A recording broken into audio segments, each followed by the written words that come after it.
Baik, kembali lagi bersama Ustadz Dr. Huzaifah Marikal LCMA. Yang mana pada kali ini adalah pertemuan yang kedua Ustadz ya. Insyaallah. Ahlan wa sahlan Ustadz, barakallahu fiik. Bagaimana kabar antum? Alhamdulillah. Alhamdulillah.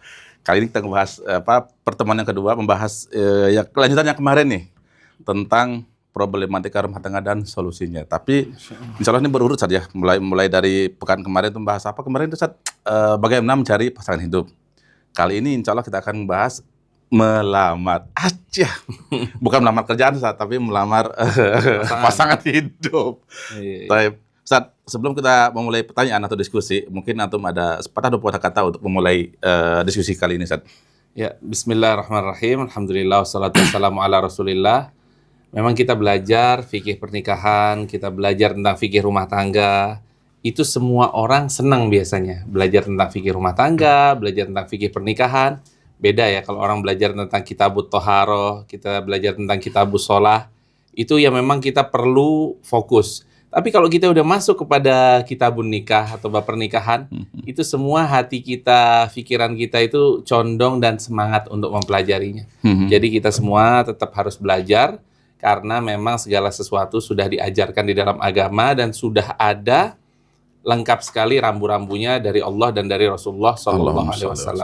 Jadi kita harus tetap belajar dan rajin, dan insya Allah menyenangkan kalau kita belajar tentang rumah tangga dan tentang fikih pernikahan. Masya Allah. Ustaz, ini langsungnya memulai ya. Katanya ibadah yang paling terlama itu ada di pernikahan. Benar nggak Ustaz?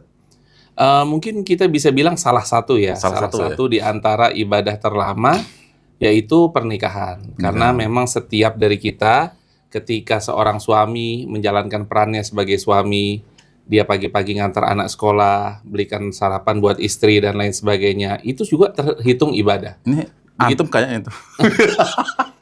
Lanjut. Iya, begitu juga seorang istri ya, misalnya seorang istri pagi-pagi dia beresin rumah, nyapu-nyapu, dia membersihkan tempat tidur dan lain sebagainya, itu semua insya Allah bernilai ibadah apabila dia ikhlas meniatkannya hanya untuk Allah Subhanahu wa ta'ala. Masya Allah, Ustaz. Secara garis besar, Ustaz, orang kan yang namanya nikah itu pasti pengen semua, Ustaz. Tapi ada nggak dalam Islam itu, maksudnya hukum pernikahan itu sendiri seperti apa, Ustaz? Mungkin ada wajib, mubah, makruh, atau mungkin dilarang gitu. Ada nggak, Ustaz? Ya, jadi pada dasarnya hukum menikah secara umum ya, hukum menikah adalah sunnah. Dan itu sesuai dengan sabda Rasulullah SAW, man istata'a minkumul ba'ah, barang siapa dari kalian, wahai para pemuda, yang mempunyai kemampuan. Mempunyai kemampuan di sini apa? Bisa menafkahi istrinya, bisa memberikan nafkah lahir maupun nafkah batin. Kita tahu nafkah lahir ya, pangan, sandang, papan kita berikan kepada istri. Begitu juga nafkah batin yang ini berhubungan dengan hubungan biologis kepada istri. Makanya Rasulullah SAW menjelaskan di sini, ya ma'asyarus syabab, wahai para pemuda, man istata'a minkumul ba'ah, bagi kalian-kalian yang sudah mempunyai kemampuan untuk menikah, maka hendaklah menikahlah. Dan pada dasarnya hukum menikah adalah sunnah. Bisa wajib apabila seseorang ini dia mempunyai syahwat yang sangat besar misalnya.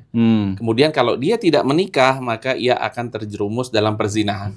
Maka seseorang ini wajib hukumnya untuk menikah. Bahkan kalau dia punya uang misalnya ya, sama-sama punya uang 30 juta, apakah uang ini cukup untuk mendaftar haji yang merupakan rukun Islam, atau cukup untuk menikah? Nah, maka bagi orang ini wajib dia untuk menikah, walaupun harus mengakhirkan berangkat hajinya. Gitu.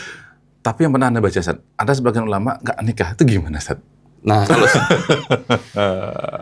iya, wallahu alam ya, sebagian ulama yang tidak menikah mungkin beliau terlalu sibuk dalam menuntut ilmu, beliau terlalu sibuk dalam mendedikasikan umurnya semuanya untuk ilmu, dan itu mungkin beliau mempunyai ijtihad tersendiri. Masya Allah, Masya Allah. Tapi beliaunya dalam hal fikih pernikahan, Masya Allah ya, tulisannya Masya Allah ya. Beliau walaupun belum menikah ya, tapi Masya Allah dalam fikih pernikahan sudah sangat matang sekali. Masya Allah. Tapi saat kembali ke topik tentang melamar. Nah, kita sebagai laki-laki nih, sebagai ikhwan nih, ketika melamar wanita, apa yang harus kita persiapkan, Ustaz? Yang pertama yang harus dipersiapkan bagi seorang laki-laki tentunya ilmu ya. Seseorang harus berilmu. Jadi jangan sampai ia menikah tapi dia tidak mempunyai ilmunya. Dan kemudian relate kepada hadis yang tadi, bahwasanya man istata'a minkumul ba'ah, barang siapa kalian yang mempunyai kemampuan. Nah, juga kita harus mempunyai kemampuan dalam artian finansial, kita bisa ngasih makan insya Allah istri kita, anak kita. Kita bisa memberikan pakaian, walaupun mungkin 2 kali saja dalam 1 tahun ya, 1 pakaian musim dingin, 1 pakaian musim panas. Indonesia nggak ada musim dingin, Pak. Nggak ada. Jadi memberikan pakaian dan bisa juga dalam hal berikutnya itu memberikan papan atau memberikan tempat tinggal. Tempat tinggal nggak harus rumah, nggak harus mewah, bisa di kos-kosan, bisa di kontrakan. Yang penting meninggali istrinya di tempat yang layak.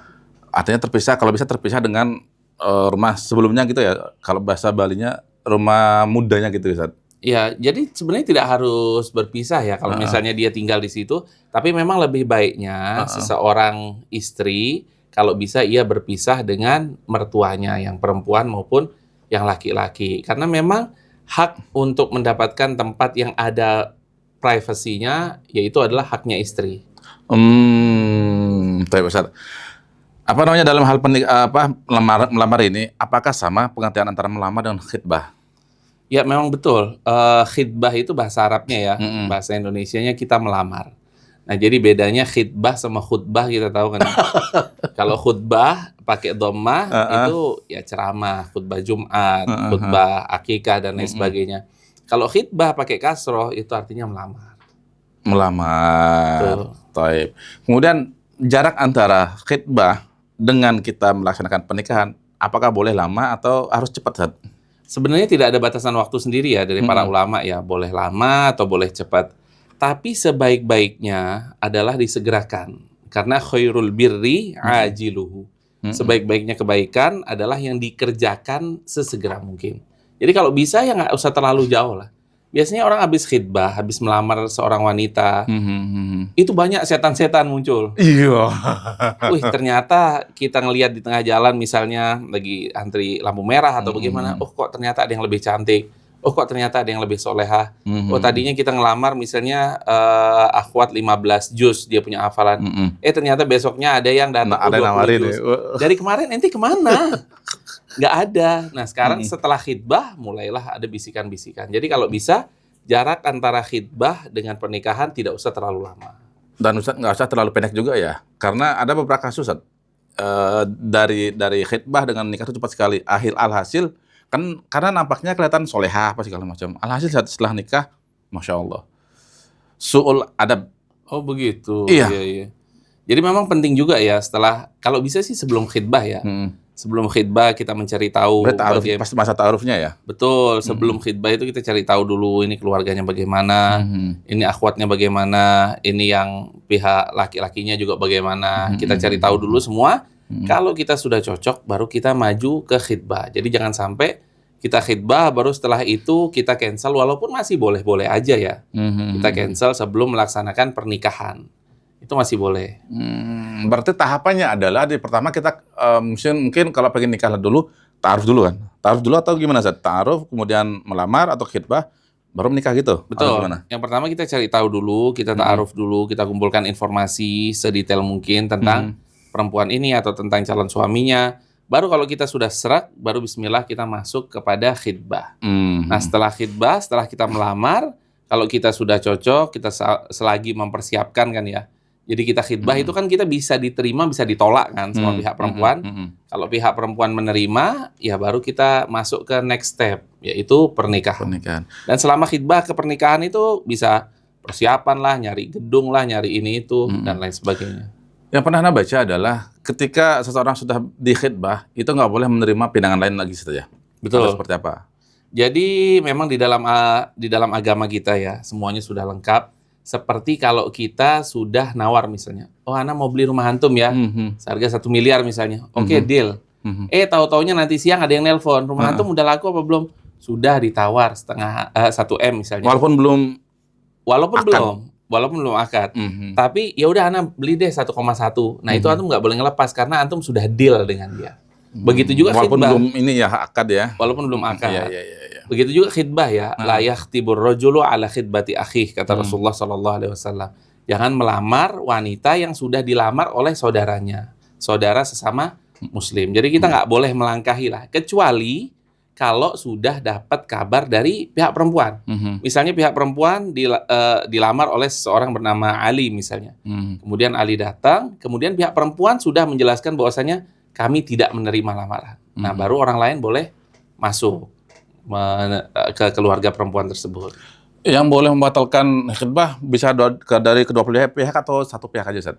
Sebenarnya yang biasanya menolak dari pihak khitbah itu ya perempuan ya. Perempuan. Perempuan yang biasanya menolak khitbah. Jadi kalau seseorang datang ke dia, Mhm. bisa diterima atau bisa ditolak. Kan kadang orang tuanya bilang, Mhm. sebentar ya kami musyawarahkan dulu ke keluarga besar, apakah kami akan menerima atau enggak. Mhm. Atau enggak biasanya kalau dijawabin, anak saya masih belum dulu, anak saya masih mau kuliah dan lain sebagainya. Itu berarti mungkin ditolak. Mungkin ditolak. Bahasa atau mungkin halusnya gitu. bahasa halusnya seperti itu. Maksudnya gini, Ustaz. Ketika dia dalam proses khitbah, ada yang masuk, ada yang ingin masuk gitu kan. Nah, dari pihak perempuan boleh nerima atau boleh nolak atau menolak karena sudah ada di khitbah gitu, Ustaz. Kalau gimana? Kalau ada Dalam sudah di khitbah nih. Misalnya si fulan sudah mengkhitbah si fulanah. ya. Kemudian ada si Alan datang ingin melamar juga si fulanah ini. Nah, si keluarga fulanah boleh nggak dia membatalkan dengan pihak fulan dan menerima Alan gitu? Sebenarnya ini pernah terjadi ya, pernah terjadi di zaman Rasulullah SAW. Ada dua orang yang melamar Fatimah bintu Qais dalam waktu yang berdekatan, dalam waktu yang bersamaan, dan yang melamar adalah Abu Jaham dan satu lagi Muawiyah. Beliau berdua datang di dalam waktu yang bersamaan dan diterima oleh pihaknya Fatimah bintu Qais. Akhirnya Rasulullah SAW ketika itu ditanya dan diajak musyawarah. Wahai Rasulullah, ada dua orang ini yang mau melamar. Seperti apa menurut antum, wahai Rasulullah? Maka ketika itu dijawab oleh Rasulullah SAW bahwasanya salah satu dari keduanya yang melamar, beliau selalu naruh tongkat di atas pundaknya. Nah, maksudnya apa ini naruh tongkat di atas pundaknya? Dua artinya. Pertama, mungkin dia sering safar ya, karena dia bawa tongkat kan untuk safar, berarti jarang di rumah. Yang kedua bisa ditafsirkan bahwasanya sering mukul karena bawa tongkat, alias sering KDRT. Nah, kemudian yang salah satunya lagi yang melamar, maka dijawab oleh Rasulullah SAW, faso'lukun lama lalahu. Udah orangnya nggak punya duit, kasihan lah istilahnya dalam bidang ekonominya. Jadi terserah anti mau nerima yang mana, apakah yang suka safar atau suka mukul, ataukah yang nggak ada duitnya sama sekali. Gitu. Jadi pernah ada di waktu yang bersamaan. Tapi Ustaz, balik lagi ke yang sebelumnya, Ustaz. Ketika seorang ingin menikah, misalnya sudah menggebu-gebu nih ingin menikah, cuman dalam hal yang lainnya nggak mendukung gitu, misalnya materi gitu, boleh nggak mengajukan pernikahan, Ustaz? Sebenarnya ya, kalau kita sudah ingin untuk menikah dan sudah tidak bisa lagi untuk membendung syahwat kita, ya tentunya seseorang harus mempersiapkan ya. Kalau dia mau menikah, dia harus ada persiapannya. Dan termasuk salah satu orang yang berhak menerima zakat. Dan banyak ini fatwa-fatwa ulama di Arab Saudi, di Mekah, di Madinah, bahwasanya dia berhak untuk menerima zakat apabila ia ingin menikah namun terkendala uang, nggak punya uang. Jadi agar syahwatnya tersalurkan secara halal, agar dia tidak melakukan perbuatan-perbuatan yang dimurkai oleh Allah Azza wa Jalla. Artinya di sini boleh seseorang menikah dengan kondisi syahwat sudah menggebu-gebu, depan dalam hal lain nggak didukung, nggak apa-apa saja. Misalnya nih pengen nikah cuman falah gitu atau miskin, dia cuman punya uang sekian ribu dah buat nikah, nggak apa-apa ya berarti ya? Sebenarnya bukan nggak apa-apa ya, kita lebih kepada kalau bisa seseorang ketika ia ingin menikah, dia mempunyai ekonomi yang cukup karena memang dia mempunyai kewajiban untuk memberikan nafkah. Jadi jangan sampai dia nikah nggak ada modal apa-apa. Mau kedua lagi. Iya, jangan sampai dia menikah nggak ada modal apa-apa, terus dia nggak bisa memberikan nafkah kepada anak istrinya, jangan sampai. Jadi dia berusaha dulu untuk cari uang, agar uang itu cukup untuk kehidupannya ketika setelah menikah. Kan banyak terjadi saja. Akhirnya terlantar mereka setelah menikah. Iya benar, banyak sekali yang kita lihat kejadian-kejadian yang seorang perempuan harus kasihan, tidak ada yang menafkahi. Apabila dia punya anak, maka anaknya juga kasihan, nggak ada yang menafkahi. Karena memang ketika laki-laki ini menikah, dia nggak ada modal sama sekali. Itu nggak baik juga itu sepertinya. Berarti nggak ada baah di situ saja istilahnya. Nggak ada baah, nggak ada kemampuan. Nggak ada kemampuan. Tapi Ustaz, Ini yang terjadi banyak banget di Indonesia, terutama di negeri kita. Setelah mereka khitbah atau melamar, terkadang mereka di situ karena sudah merasa dianggap sudah entar lagi juga menjadi milikku nih. Akhirnya dia tukar WA-an, chatting-chattingan sampai terkadang afwan mungkin bisa lolos kayak itu. Itu gimana, Ustaz? Ya, dan ini sudah dijelaskan semuanya ya di dalam agama ya. Jadi kalau seseorang Mm-mm. belum menjadi istrinya atau belum menjadi suaminya, Mhm. ia tetap tidak boleh berinteraksi, ngobrol, chatting, telepon-teleponan dan lain sebagainya, nggak boleh. Mhm. Ada satu ketika yang mana dia boleh untuk misalnya melihat seorang perempuan tersebut. Atau kalau dia datang ke rumah boleh mengajukan 1 atau 2 pertanyaan. Sudah cukup ketika nadhor saja. Ketika nadhar syar'iyyah atau ketika dia melihat, dia bisa melihat perempuan tersebut atau dia bisa mengajukan 1 atau 2 pertanyaan Mhm. kalau dia ingin mendengar suara dari wanita tersebut. Sisanya bisa lewat orang tuanya, bisa lewat kerabatnya yang merupakan yang misalnya kita mau kontak ke perempuan tersebut, ya bisa lewat uminya atau bisa lewat abahnya agar tidak berinteraksi sebelum menikah. Kata orang Ustaz, setelah khitbah itu ada aja celah untuk bisa komunikasi dengan pasangan. Karena seolah-olah gini, ibaratnya di mabuk kasmaran karena merasa sudah entar lagi jadi milikku lah kayak gitu, Ustaz. Iya. Berat di sini, Ustaz. Memang berat banget ya, dan disitulah ujiannya ya. Disitulah kadang setan datang, antum harus tanya nih sama calon antum bagaimana ininya, bagaimana itunya. Ya itulah yang perlu kita lawan. Makanya tadi Ana bilang, kalau bisa jarak antara khitbah dengan pernikahan tidak terlalu lama. Tidak terlalu jauh. Tidak terlalu jauh karena antara jarak ini setan pasti akan menggoda ya, bisik-bisikin. Pasti banget itu. Cantik banget, lebih soleha, lebih gini, masya Allah, lebih kaya. Tapi Ustaz, yang jadi pertanyaan sekarang adalah ketika misalnya ini di keumuman masyarakat kita ya, bukan hanya orang sudah ngaji, tapi keumuman masyarakat kita adalah fenomena di mana seorang ketika mereka sebelum hari H, si perempuan yang terutama, mohon maaf, salah satu pasangannya adalah mereka masih teringat dengan mantan. Dan sebelum hari H, mereka terkadang ini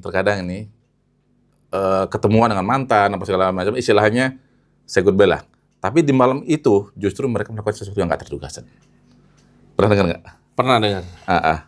Jadi kalau itu sudah sangat jelas ya, dia melakukan sebuah keharaman yang dilarang dan dimurkai oleh Allah Subhanahu wa taala. Dia melakukan dosa zina, yang mana dosa zina termasuk salah satu dari kabairud dzunub atau dosa-dosa besar. Dan ia melakukan hal tersebut, ia menyakiti seseorang yang akan dinikahinya. Seorang yang akan dinikahinya mengetahui bahwasanya orang ini adalah orang yang baik, orang ini yang pantas dan pas untuk menjadi suaminya, tapi justru dikhianati 1 atau 2 malam sebelum menikah. Dan ini jelas hal yang diharamkan oleh Allah Subhanahu wa taala. Ngeri. Tapi Ustaz, ada fenomena lagi di tengah masyarakat kita di mana sekarang ini ibaratnya kalau bisa dibilang janda lebih menggoda. Perawan memang menawan tapi janda lebih menggoda. Maksud Anda adalah bagaimana hukumnya seorang laki-laki perjaka melamar seorang janda? Ya, itu pertama. Yang kedua, melamar janda dalam masa iddahnya. Ya, yang pertama, melamar janda tidak ada masalah sama sekali ya. Betapa banyak kita lihat di sekitaran kita, ada seorang laki-laki perjaka, dia menikah dengan janda, dan alhamdulillah pernikahannya berjalan dengan lancar. Bahkan kadang janda ini sudah punya anak dari pernikahan sebelumnya. Bonus. Iya, dan dia mau menerima, dan masya Allah pernikahannya well aja. Well aja. Nah, kalau pernikahan antum yang kedua. Nah, kalau pertanyaan antum yang kedua tadi, bagaimana melamar janda dalam masa iddah, tentunya harus kita bedakan dulu. Ada masa iddah yang ditalak 1 atau ditalak 2, atau di sini yang dimaksud adalah perempuan yang ditalak raj'i. Atau ditalak raj'i, yaitu masih bisa kembali kepada suaminya. Jadi selama di masa iddah, ini ada sebuah kaidah dari para ulama bahwasanya ar-raj'iyyatu zaujah. Orang yang ditalak dengan talak 1 dan ditalak 2 statusnya masih istrinya orang. Jadi nggak boleh. Walaupun sudah ditalak. Itu kan lagi ditalak dalam masa iddah nih. Dalam masa iddah statusnya dia masih istri. Jadi makanya perempuan yang ditalak 1 atau ditalak 2 oleh suaminya, dia malah berkewajiban untuk berhias diri, berpenampilan secantik mungkin agar suaminya bisa kembali. Jadi Islam ini di atas dasar atau di atas asas bertemunya suami dengan istri. Jangan sampai pisah kalau bisa. Jadi kalau baru ditalak 1, baru ditalak 2, berhiaslah sebaik mungkin di depan suaminya agar suaminya ingin kembali lagi. Zaman sekarang kan enggak, setelah cerai, udah jelek-jelekin segala macam ya. Biasanya begitu kalau orang sekarang ya, baru setelah terjadinya talak 1 langsung balik ke rumah orang tuanya. Padahal itu salah. Harus dia tetap di rumah suaminya, dia harus berhias, berpenampilan secantik mungkin, memakai parfum yang wangi di depan suaminya agar suaminya ingin kembali lagi kepada wanita tersebut. Tapi kalau dia sudah ditalak 3 ya, ditalak bain atau talak 3, atau misalnya ditinggal meninggal oleh suaminya, maka di dalam masa iddah ini kita tidak boleh untuk melamar secara terang-terangan. Misalnya dia dalam masa iddah sudah ditalak 3, terus datanglah ke fulanah ini, wahai fulanah, aku lamar kamu ya, nanti setelah masa iddah kita nikah. Itu nggak boleh. Tapi yang boleh adalah dengan memberikan kata-kata kiasan. Ya, jadi contohnya seperti ya orang soleha seperti anti, siapa sih yang nggak mau? Jadi itu kata-kata kiasan. Dan juga perempuan ini mungkin dia bisa bilang kepada orang yang melamar gitu, aku juga butuh nahkoda untuk mengarungi samudra yang sangat luar biasa panjangnya. Kinayah. Ya, seperti kinayah atau kata kiasan. Kata kiasan ya. Tapi Ustaz, lanjut tentang janda. Akhirnya janda nggak apa-apa ya. Ketika si janda pengen misalnya nikah lagi, artinya kan dia mungkin sudah move on dari suaminya yang pertama atau segala macam, boleh nggak dia menikahkan dirinya sendiri, Ustaz? Karena ada sebagian orang, janda nggak apa-apa nikahkan dirinya. Gitu, Ustaz. Ya memang ini banyak sekali ya yang tersebar di mana-mana bahwasanya janda tidak perlu wali, janda bisa menikahkan dirinya sendiri. Padahal Aisyah radhiyallahu taala anha ketika itu mempersiapkan pernikahan, segala sesuatu dipersiapkan. Istilahnya mas kawinnya, dia membantu seorang untuk mempersiapkan pernikahan. Ketika sudah selesai, maka Aisyah radhiyallahu taala anha mengatakan kepada para laki-laki, lakukanlah akad nikah. Fa innan nisaa la ya'qidna. Sungguhnya wanita tidak bisa melakukan akad nikah. Jadi wanita itu butuh yang namanya wali. Dan itu nanti akan kita bahas insya Allah di pertemuan yang akan datang. Jadi intinya di sini adalah perempuan tidak boleh menikah tanpa wali. Dan itu dilarang oleh Rasulullah Sallallahu Alaihi Wasallam, la nikaha illa biwali. Ya, jadi tidak boleh seorang menikah kecuali ada walinya, walaupun dia janda. Kira-kira apa hikmahnya saja? Jadi hikmahnya disyariatkannya wali, yaitu agar seseorang wanita terlindungi. Seorang wali itu dia yang akan pasang badan, dia yang akan maju ketika wanita tersebut disakiti misalnya, ketika wanita tersebut diterlantarkan oleh suaminya. Dan yang akan maju siapa? Walinya. Kalau seorang laki-laki langsung menikah dengan perempuan, maka perempuan ini seperti tidak mempunyai benteng. Tidak mempunyai orang yang pasang badan dan akan membantu dia ketika terjadinya permasalahan. Itu salah satu. Dan sisanya nanti akan kita bahas di pertemuan yang akan datang. Kalau misalnya begini, ada janda melihat ada laki-laki soleha, dilihatlah gitu. Kemudian laki-laki soleha ada menerima kiasannya gitu, saat menerima istilahnya bahasa-bahasa halusnya gitu. Dengan catatan gini, si ikhwan ini menikahi si janda, tapi si janda bilang karena jandanya kaya raya ya, nggak apa semua urusan pernikahan, semua urusan lamaran segala macam kami yang nanggung, silang saya nanggung, itu nggak apa-apa, Ustaz? Oh, nggak apa-apa dong. Fadijah, Ustaz. Nggak apa-apa. Karena memang mendapatkan perempuan yang soleha, apalagi dia dapat bonus yaitu seseorang perempuan tersebut kaya raya, dan dia malah mau membantu perekonomian suaminya, maka itu hal yang sangat baik sekali. Dan kalau dapat seperti itu, gas aja. Gaspol. Bismillah. Bismillah. Tapi Ustaz, balik lagi ke masalah melamar, boleh nggak sih laki-laki melamar sendirian tanpa membawa orang tua, Ustaz? Karena kan banyak nih, mungkin bisa jadi laki-lakinya di perantauan nih, kenal akhwat di daerah rantauan, sementara keluarganya jauh di kampung misalnya gitu. Boleh nggak, Ustaz?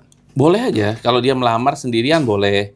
Dia mendatangi abahnya si perempuan nih atau ayahnya si perempuan. Gentle ya, Ustaz. Dan langsung mengutarakan bahwasanya, Pak, saya ingin menikahi anak Bapak. Boleh, dan itu gentle, Masya Allah.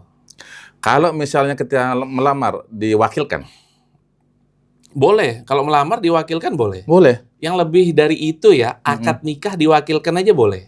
Apalagi hanya melamar. Tapi zaman sekarang AI, Ustaz. Nah, Nah, itulah itu makanya. Itulah makanya kenapa di bab perwalian nanti ya akan kita bahas, kenapa kok ada tartibul aulia, yaitu urutan-urutan siapa saja orang yang harus menjadi wali atau ya menjadi wali bagi perempuan tersebut ketika ingin menikah. Ya karena sekarang ada AI, kita sama-sama tahu kan. Ana bisa pura-pura jadi seorang fulan atau fulana, dubbing suara dan lain sebagainya. Tapi Ustaz, ketika kita tahu nih di beberapa daerah di Indonesia kan punya masing-masing kebiasaan atau adat lah. Ketika misalnya mereka melamar seseorang, dia bawa seserahan. Itu apakah memang seperti itu dianjurkan atau memang itu suatu adat? Maksud dianjurkan adalah ada syariatnya nggak, Ustaz? Gitu maksudnya. Ya kalau ketika dia melamar, dia membawa hadiah dan lain sebagainya, itu kembali kepada adat ya. Kembali kepada adat karena memang tidak diharuskan. Ketika seseorang khitbah terus membawa sesuatu itu tidak diharuskan. Tapi itu merupakan tahadu tahabu.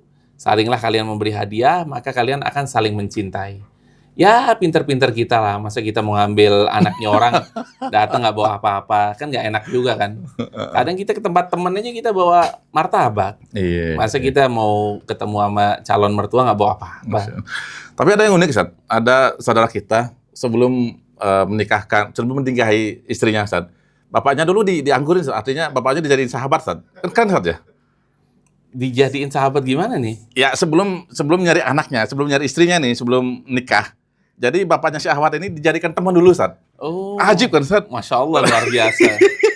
Itu pendekatannya next level itu. Diajak ngopi bareng gitu, Ustaz. Masya Ternyata Allah. diincar anaknya, Ustaz. Mantap itu. Masya Allah. Jadi macam-macam, yang penting nggak melanggar syariat, kan, Ustaz. Nggak apa-apa. Nggak apa-apa ya? Nggak ada yang salah. Cuman masalahnya sekarang ini gimana setelah jadi mantu, apakah masih seperti itu gitu, Ustaz? Maksudnya ngopi bareng, ngopi bareng gitu. Boleh lah nanti kalau kita ketemu orangnya kita tanya. Agus. Makanya dia bilang dari tadi dia ketawa. Dia ternyata orangnya. Ini pengalaman sidon, no. Mantap. Mertuanya diajak ngobrol, temenin. Ternyata anaknya diincer. Istimewa itu. Pak Ustadz, ini ada titipan pertanyaan, Ustadz, dari teman kita di situ, Ustadz. Dia nanya nih, Ustadz, bolehkah menikahi mantan istri kakak kandung? Artinya kalau bahasa sekarang turun ranjang gitu, Ustadz. Menikahi mantan istrinya kakak kandung. Iya, ipar lah, menikahi kakak ipar. Cuman sudah firaq atau sudah mungkin meninggal atau pisah mungkin. Ya kalau memang kalau memang hal tersebut terjadi setelah meninggal dunia atau setelah pisah dan perempuan tersebut sudah selesai menjalani masa iddah, maka di dalam agama tidak ada masalah untuk menikahi ipar tersebut. Nggak ada masalah, Ustadz. Nggak ada masalah, yang penting dia sudah selesai masa iddahnya. Dari panggilannya kakak jadi jadinya beb atau sayang gitu. Iya. Tapi Ustadz, ada tanya lagi, Ustadz. Apa yang harus dilakukan jika keluarga calon yang mau kita lamar tuh menolak lamaran? Ini kebanyakan ada yang galau, dan janganlah, alhamdulillah, bundir.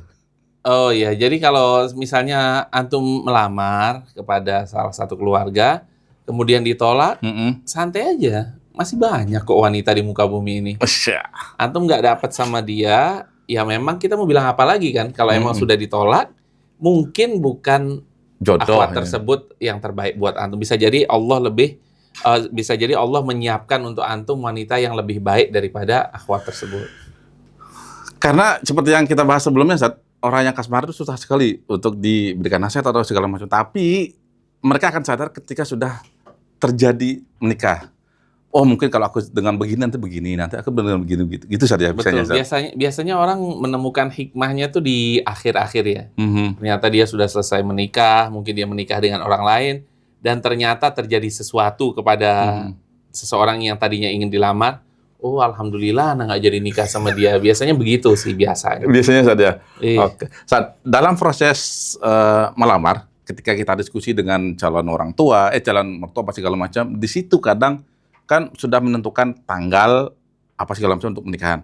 Nah, ketika calon istri tanda kutip si laki ini belum ngaji, dan mereka masih berpaham misalnya kejawen dan segala macam, mereka karena yang menentukan ini biasanya akhwat kan, keluarga akhwat kan. Iya. Ketika dia menentukan tanggal resepsi, harus menentukan ini. Kalau nggak begini nanti begini. Ini kita bagaimana, Ustaz? Artinya kita sebagai orang sudah berilmu dalam hal begini, menyikapi ini gimana? Sebab kalau kita tolak, otomatis nggak jadi nikahan ini. Sedangkan ini sudah terlanjur cintrong. Iya, jadi dalam hal ini ya kita perlu tahu dan kita perlu nasihati ya keluarga tersebut bahwasanya tidak boleh kita menentukan tanggal berdasarkan atas kalau nggak hari ini hari sial. Kalau nggak jangan di tanggal 13 karena tanggal 13 angka sial dan seterusnya. Nah, itu nggak boleh dan itu pernah dilarang oleh Rasulullah Shallallahu alaihi wasallam. Bahkan beliau melarang beberapa hal ya. La tiaroh misalnya. Jangan kita bertiaroh. Tiaroh itu seperti seseorang sebelum keluar rumah, sebelum safar, dia mau safar jauh nih. Dia ngelihat ke atas, ke langit. Kalau ada burung, dia terbang ke kanan, oh berarti hari ini hari baik. Kalau dia ngelihat burung terbang ke kiri, oh berarti ini hari tidak baik, saya tidak bersafar hari ini. Kemudian juga misalnya di tanggal 13 dan lain sebagainya. Bahkan Rasulullah lanjutan dari hadis tadi, wala safar. Dan janganlah kita mengkaitkan sesuatu di bulan safar. Karena banyak, ini termasuk dari adat jahiliyah ya. Orang jahiliyah dulu sangat-sangat bilang bahwasanya bulan safar adalah bulan sial. Jadi tidak mau menikahkan anaknya di bulan safar, tidak mau bersafar di bulan safar, tidak mau melakukan aktivitas yang penting ketika di bulan safar, dan itu dilarang oleh Rasulullah Shallallahu alaihi wasallam. Karena dilema, Ustaz. Si ikhwan ini dilema dalam arti begini. Ikhwan ngaji, akhwat ngaji. Mereka sepakat ingin nikah. Sementara keluarganya juga mungkin keluarga inti sudah ngaji juga. Yang menjadi masalah dari keluarga besar, Ustaz. Dan ini nggak akan terjadi resepsi atau pernikahan kalau keluarga besar nggak merestui. Itu pertama. Yang kedua, kadang si ikhwan sudah ngaji juga, akhwat sudah ngaji, keluarga intinya yang belum ngaji. Dan di situ masalahnya, Ustaz. Kalau nggak melakukan apa yang mereka maui, nggak jadi nikahnya, Ustaz. Pertama. Yang kedua, yang selanjutnya adalah misalnya dalam hal resepsi ini harus ada misalnya musik-musik nih, harus ada misalnya begini-begini nih. Kalau nggak diadain itu nggak jadi nikah. Dilema banget, Ustaz. Nah, paham sebetulnya ya? paham. Jadi kalau seperti itu ya, kalau bisa kita cari jalan tengah ya. Yang pertama kita nasihati keluarga tersebut. Kita bilang bahwasanya ketika kita memulai sesuatu yang diridhoi oleh Allah Subhanahu wa taala yaitu pernikahan, jangan sampai kita memukaddimahi hal tersebut dengan hal-hal yang dilarang oleh Allah Subhanahu wa taala, maksiat dan lain sebagainya. Kalau bisa kita berusaha semaksimal mungkin untuk menempuh jalan tengah. Kita menasehati, kita mengurangi maksiat-maksiat tersebut atau bahkan kita meniadakan. Ya kalau memang sudah tidak bisa lagi, sudah deadlock ya, sudah nggak menemukan jalan keluar, ya mungkin Allah Subhanahu wa taala memberikan kita pilihan lain dengan calon yang lain. Walaupun tidak terjadi pernikahan di dalam itu tersebut, ya insya Allah seiring dengan berjalannya waktu, dia menasehati mungkin 1 bulan, 2 bulan, dia masih tidak bisa, tapi lama-kelamaan insya Allah sekaligus kita berdoa kepada Allah Subhanahu wa taala agar dilembutkan hatinya. Tapi biasanya sih keluarga inti aja ya yang paling penting ya. Kalau keluarga besar kan nggak terlalu ikut campur biasanya. Kalau keluarga inti udah oke, insya Allah bismillah, apalagi pihak laki dan pihak perempuan nih, dua-duanya pihak calon udah sama-sama setuju. Jadi insya Allah dimudahkan oleh Allah Subhanahu wa taala. Bagaimana jika misal, Zat, niatnya ini tapi kita menolak dalam hati nih. Ya udah, biarin aja mereka gitu. Misalnya kayak prosesi ijab qabul harus ada begini, misalnya nginjak telur lah atau apa macam siraman lah. Udah ikutin aja. Tapi penolakan dalam hati, yang penting sah. Nanti setelah sah itu baru dakwahnya lanjut gitu, Zat. Boleh nggak? Kalau menurut ana pribadi ya, wallahu a'lam, menurut ana pribadi lebih baik ditinggalkan. Ditinggalkan aja. Kenapa kita harus nginjak kepala kerbau, kita harus nginjak telur, kita harus siraman dan lain sebagainya, itu lebih baik ditinggalkan karena kita memulai ibadah yang agung yaitu menikah, jangan sampai dimulai dengan maksiat-maksiat yang tidak diridhoi oleh Allah Subhanahu wa taala. Artinya kita memulai sesuatu yang sakral tapi dimulai dengan sesuatu yang jelek, bisa jadi next-nya berlanjut ke jelek juga ya. Betul, karena kita harus memulai sesuatu itu dengan hal-hal yang positif lah, hal-hal yang baik.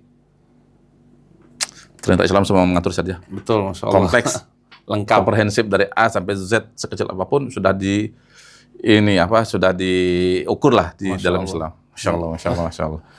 Tapi Ustaz, rasanya cukup dulu Ustaz kita membahas pada materi kali ini, yaitu masalah apa tadi, lamar ya. Karena next insya Allah kita akan berseri Next time mungkin masalah perwalian kali ya. Insya Allah masalah perwalian. Jadi teman-teman yang punya pertanyaan, tulis saja pertanyaan di kolom komentar, baik di medsos Paling Mengaji lah intinya gitu ya. Barakallahu fikum Ustaz, jazakallahu khairan sudah menemani hari ini. Semoga Allah menjaga kita semua dalam Amin. hal kebaikan. Amin. Dan Jazakumullah khair. semoga mendoakan nambah lagi juga enak. Tapi Ustaz, jazakallahu khairan, barakallahu fik. Kita sudahi saja dengan baca doa kafaratul majlis. Subhanakallahumma wa bihamdika asyhadu an la ilaha illa anta astaghfiruka wa atubu ilaik. Assalamualaikum warahmatullahi wabarakatuh. Waalaikumsalam warahmatullahi wabarakatuh.